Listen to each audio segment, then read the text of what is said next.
নদিয়ার কল্যাণী ব্লকের চাদুরিয়া ২ নম্বর গ্রাম পঞ্চায়েতের সান্নালচর এলাকায় গঙ্গার ভাঙন নিত্যদিনের বিষয়।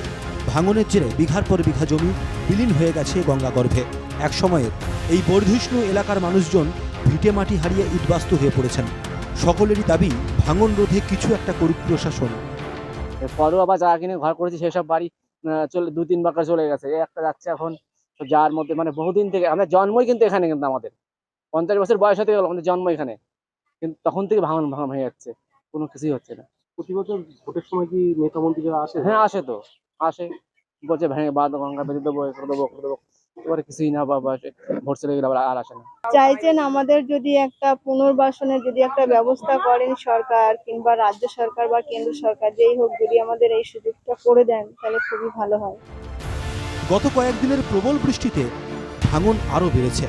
সতর্কতামূলক ব্যবস্থা হিসেবে ঘরবাড়ি ভেঙে নিরাপদ আশ্রয়ে সরে যাচ্ছে মানুষ। ভাঙন ঠেকানো নিয়ে এলাকার বিধায়ক সাংসদের ওপর প্রবল ক্ষোভ এলাকার মানুষের। এসে বললো যে আমার প্রথম কাজই আছে গঙ্গা বাঁধার কাজ। আমি ঠিক আছে, ভালো কথা বলেছেন।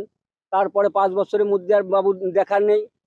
তারপর আমি বললাম যে আপনি যে বলে গেলেন তাহলে গঙ্গা বাঁধা আমার কবে ঠিক হবে?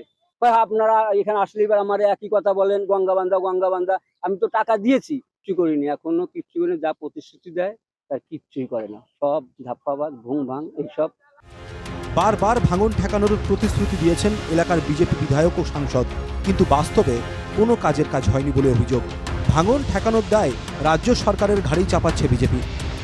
তাদের রিহ্যাবিলিটেশন করা, তাদের কম্পেনসেশন দেওয়া কিন্তু সরকারের দায়িত্ব।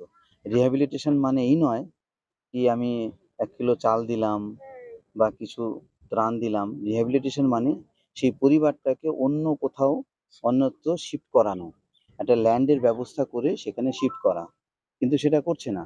রাজ্য সরকারের যে দায়িত্ব, সেই দায়িত্ব সে পালন করছে না। তাদের কাছে প্রশ্ন করে যেতে চাই, রাজনৈতিক রং না লাগিয়ে এলাকার ভাঙন রোধ করার চেষ্টা করুন, তাদের সাধারণ মানুষ বাঁচবে। ওই রং চং না করে, আমি বিধায়ক এসেছি, আপনারা দেখুন, আপনার মিডিয়ার মাধ্যমে আমি দুটো শাড়ি নিয়ে এসেছি, দুটো ত্রিপল নিয়ে এসেছি, ওটা মানুষ ভুলবে না, ওটা মানুষ ওটা ভাবে না। ভাঙন নিয়ে শাসক ও বিরোধী দলের তরজায় বিরক্ত চাদুরিয়ার বাসিন্দারা। তারা চান ভাঙন প্রতিরোধে অবিলম্বে ব্যবস্থা নিক সরকার। অবিলম্বে ব্যবস্থা নেওয়া না হলে নদিয়ার মানচিত্র থেকে হারিয়ে যাবে চাদুরিয়া। রানাঘাট থেকে অনুপ কুমার মণ্ডলের রিপোর্ট, NKTV বাংলা।